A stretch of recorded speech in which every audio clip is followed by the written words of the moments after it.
آقا سلام علیکم، حالتون چطوره؟ پوستم چه سفید شده. کار ندارم، یه روز من تو مغازه با شما توی امتحانات کار ندارم.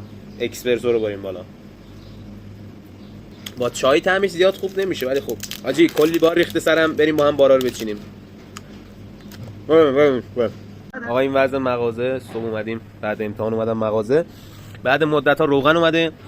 این روغنا که 100 فروش بود شده 110 فروش، اینا 58 فروش بود شده 65 فروش، اینا فکر کنم 350 بود که شده 370 فروش، اینم همچنین 110 فروش.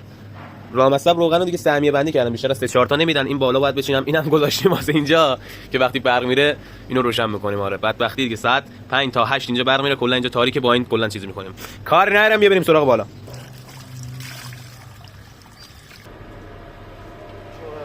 اگه تا اینجای ویدیو رو نگاه کردید ممنون که سابسکرایب میکنید. دمت هم گرم. اینجا دارم کولر آب میدم، بعدش اینجا تیو میشورم که یه کف مغازه رو یه تی حسابی بکشم. ناز نفست قلم آخش اشکال از اینه داره.